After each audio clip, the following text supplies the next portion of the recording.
Hi, welcome to another episode of the Veteran Recovery Network. I'm your host, Robert Wood, peer support specialist with VHSO, and with me today is Mick Wright, and I'm going to let Mick introduce himself a little bit and tell you something about him.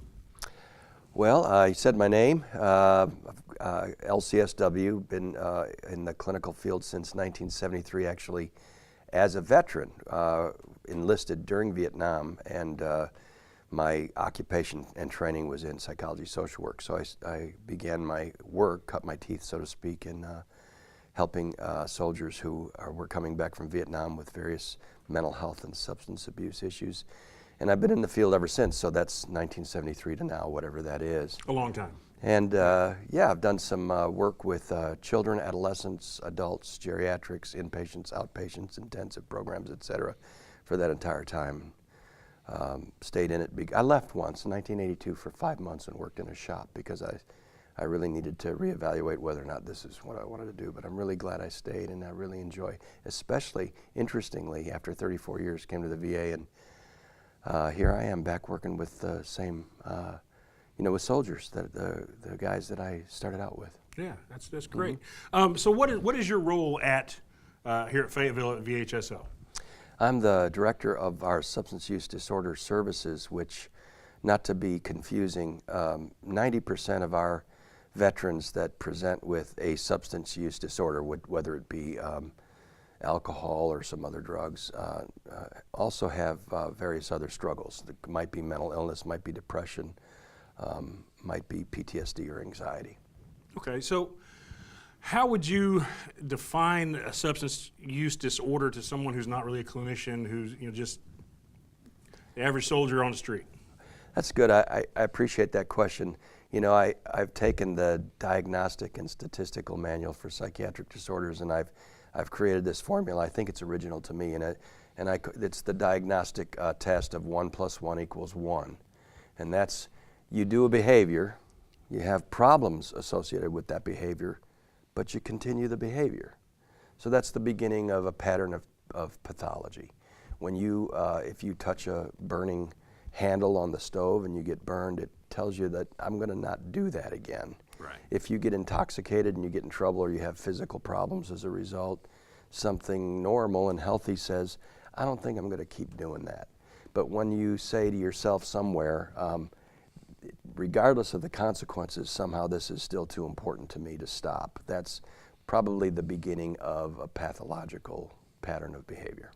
So when you talk about a substance use disorder, we're talking about a disease process. It's not just somebody just makes a continuous bad decision. It's actually, there's a disease process behind it. Absolutely, and without getting too technical, of course, the state of the art is biological, psychological, social, and spiritual, which is something that we don't want to get too debatable about. But it is a progressive, debilitating, and often terminal illness if not arrested. And it is we've just got reams of research now going back to, I remember articles as far back as 1983 or 4 that when we had brain imaging brought into the scene, that we could actually see specific chemical, neurochemical changes and differences in the brain of an addict alcoholic as compared to someone who isn't an addict alcoholic. So I think it's important, as a peer support specialist, one of the things that we always really work hard on is trying to erase some of the stigma that goes with mental health illness, substance use disorders, but to understand that it's not necessarily a character fault as much as it is an actual disease process. Yeah, it is, and I really appreciate the disease model particularly, and I appreciate you bringing it up, Robert, because one of the cardinal barriers to getting help is shame, guilt and shame. And of course there's lots of literature about what's the difference and different opinions about all of that, but anything that prevents somebody from being able to say, this seems to be a problem and I'd like some help with it, is we want to get rid of those barriers, don't we? Yeah, absolutely. So, yeah, it is often because it has to do with behavior, it's misjudged as elective. And I think there's enough research to show sort of like I said, the neurochemical changes and differences to hopefully help people appreciate that it is a disease and it will progress and it does need specialty care or difference. Not that there's one size fits all to treat everybody with this, because it's a broad spectrum kind of disorder. Well, so kind of following up on that, what are some of the services that we offer here in Fayetteville, or also at some of the C-Box for somebody who may be recovering from a substance use disorder? Another great question, Robert. From everything from simple, brief screening, intervention, and referral to including just building some rapport with someone and talking with them on an outpatient basis about how's this working for you, how can we help, looking at issues related to motivation, looking at the consequences over time. That's on one end of the spectrum. All the way on the other end of the spectrum, we have intensive programming that includes supervised residential care. So somebody over here might say, I think it might be a problem. It's causing problems in my marriage. Let's get some therapy. We'll look at it. Maybe they're going to make progress. They might decide to stop. They might decide to cut down. It might not be an issue, and we can help them over there. But on this side of the spectrum, it's usually someone I've tried several times to stop and it doesn't work. And it seems like there's a higher incidence on this side of the spectrum of one is too many and 1,000 is never enough. So it's sort of like if I drink, I keep trying to drink and control it and be responsible, and it just isn't working anymore. So I might need to look at more of a traditional self-help, abstinent-based recovery model. Right, okay. Now, I know that we are here at Fayetteville. They're in the process of building a new facility, the Leroy Pond Center. What all is going to be available to veterans through that? Again, I appreciate the question. There's the one piece of the continuum of care, if you would, that we've been missing. If somebody we got outpatient, we can provide that. It can be intermittent, it can be regular. We've got intensive programming. They can come from home. If they've got a place that they can commute from and got family supports, child care issues to take care of. If there's a job, we can make it really short, get them back to work. If it's something where they don't trust themselves and it's not a safe place where they live, and they need to get out of that environment to be able to stop, we can put them in supervised residential with intensive programming. And then if they need longer time, and typically if they need a longer time than a traditional 28-day program, we've had to send them elsewhere, like Texas or even Oregon or Kansas, a number of places that we've had to send them to give them more time. Typically, they need more time if there's additional barriers. Like I said, right. if they're struggling with one of the skeletons in the closet, if you would, let's just say, because it's a common military diagnosis, PTSD. It's interesting that a lot of our young veterans might come back from combat and they just want to normalize. And so that sometimes that denial kicks in and it may work and they just get back to work and everything's fine. And sometimes there's extended symptoms related to a traumatic event that they might have experienced in combat. And it seems to get in the way. And to such a degree that they've even developed just in the last 15 years or so the term alcohol transition. So often our guys coming back from combat abuse alcohol. There's issues with insomnia, et cetera. Some of our veterans might have that. They might have a mood disorder. They might be homeless. They might have just been unable to set up what they need for necessary supports for long-term stability, and they're going to need more than a traditional 28-day program. Some of our guys aren't coming from a home. They're coming from a homeless condition, and they're unemployed or underemployed or are underskilled and not ready to really obtain or achieve an income that's sustainable. So all of those things might lend themselves to being able to use this piece of the continuum, the Leroy Pond, which will be residential rehabilitation treatment, where we can give them more than that initial 30 days. And it's individualized. Some of them might need 6 weeks, 8 weeks, 12 weeks. There might be some that need more. Of course, our goal isn't to foster dependence and give them long-term, indefinite residential care in that facility, but to help them get on their feet.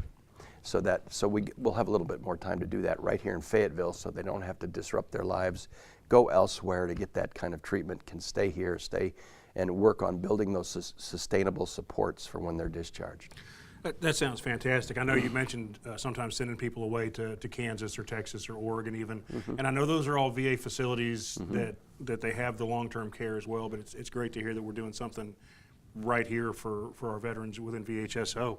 And a couple of the things you mentioned, you talked about being able to help with homelessness and help with job training and things like that, and those are all things that I know you're primarily with the substance use disorder clinic, and we've got a host of other folks who eventually will come in and talk and go more in depth into like CW, the compensated work therapy and those type of things. But it's great to know that we're going to have a place right here that's really going to centralize a lot of that and be able to really make that process more veteran friendly. I hope so. I try to lead in terms of the model of a wraparound service model, and we have a lot of supportive services. So we will be very proactive in trying to collaborate with PTSD clinicians, with general mental health clinicians, with compensated work therapy, voc rehab, trying to build connections in the community, build connections with the university, with vocational training. So we'll be trying to do everything that seems to be indicated as needed with the goal of quality of life and optimal functioning and doing really well.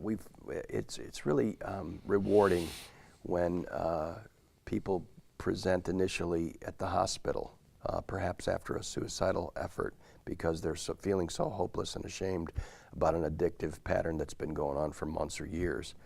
And to see them get a chance to turn that around and then come back 6 months, a year, 2 years, 5 years later and talk about how the VA saved their life and how, in fact, we just heard about that again this morning. Yeah, that was a great story we heard about this morning at that first meeting. And you hinted about this a little bit earlier, talking about sometimes there's other issues that are being dealt with. So are there places that a veteran who might have the substance use disorder and another mental condition, I mean, are there specific places they can go to get that inpatient treatment, or are those other places just going to focus on the substance use disorder? Well, I can't speak with any confident certainty about other programs and what they provide, other than, as I said, for 34 years, I was both a clinician and a leader and an executive in program and services development for mental health and addictions.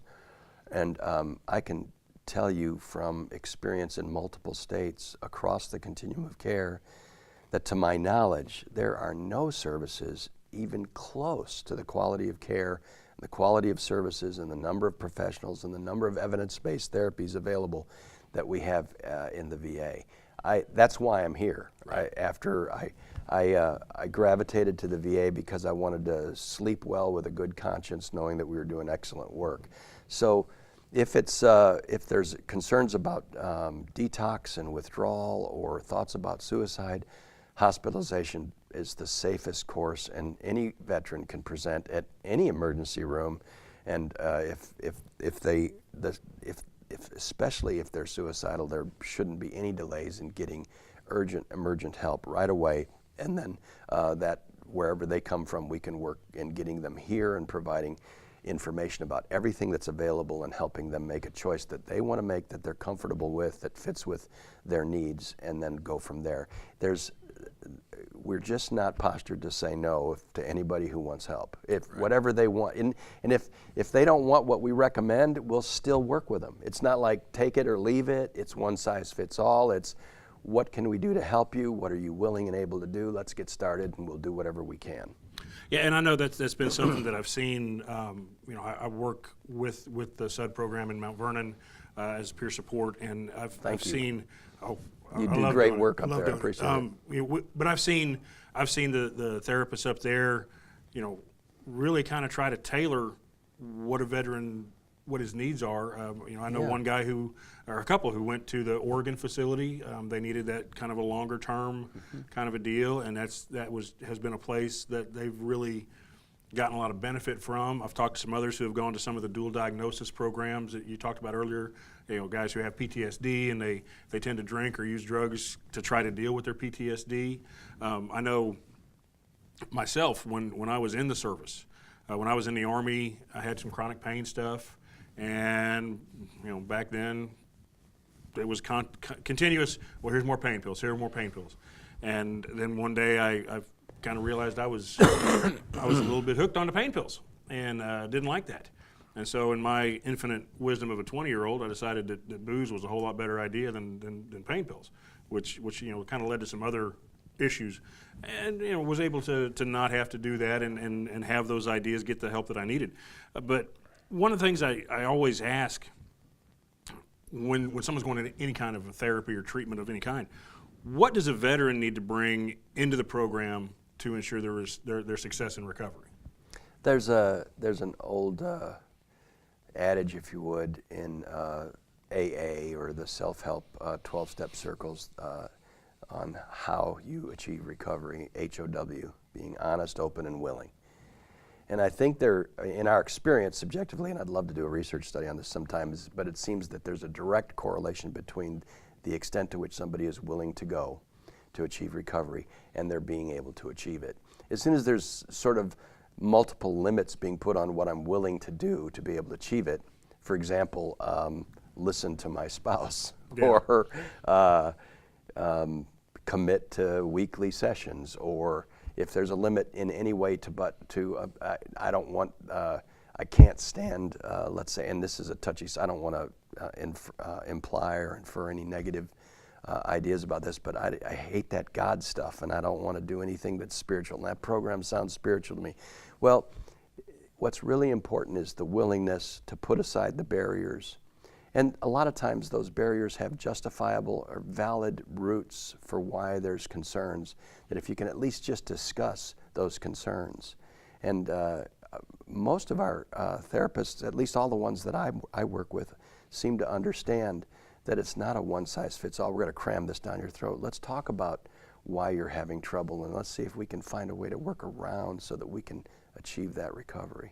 I think one of those, in that how model, one of the things you talked about was the honesty. Mm-hmm. And I know for myself and for others that I've worked with, first and foremost, being honest with ourselves mm-hmm. tends to have to be that one of those real first steps. Absolutely. And then, being honest with the therapist that we're working with. We don't do ourselves any good if we go into our doctor or a therapist or whatever and we don't tell them what's actually going on. Because, if I walk into your office every day and I say, oh, no, I'm not drinking, or I'm not doing any pills, and then I go back out and I start drinking and doing pills, eventually it's going to show up. Mm-hmm. But, that honesty part, I think, is a big thing. I really appreciate you sharing your personal experience, by the way. I thought that was a really excellent illustration of sort of the journey that a lot of our veterans have experienced over time. There was a long season in healthcare in general when pain became the fifth vital sign, and if you didn't address it typically with narcotic medication, you were somehow poorly evaluated, and that resulted in years of probably dangerous prescribing practices that we grew to understand and appreciate over time when we saw morbidity and mortality associated directly with the incidence of prescribed opioids. You bring up the opioids, and that's something that, well, one, as peer support, mm-hmm. That's something that, and I think it's important to let everybody know, part of our job, one of the job requirements is that we're in recovery. My main diagnosis was for depression and anxiety, and I've been in recovery for about 5 years. That doesn't mean that I don't still have problems with depression and anxiety. And I've certainly danced with the devil more than once in my life when it comes to alcohol and pain medication. Pain medication became a significant problem, opioids especially. And eventually I got off of them completely. I don't take anything for pain now at all.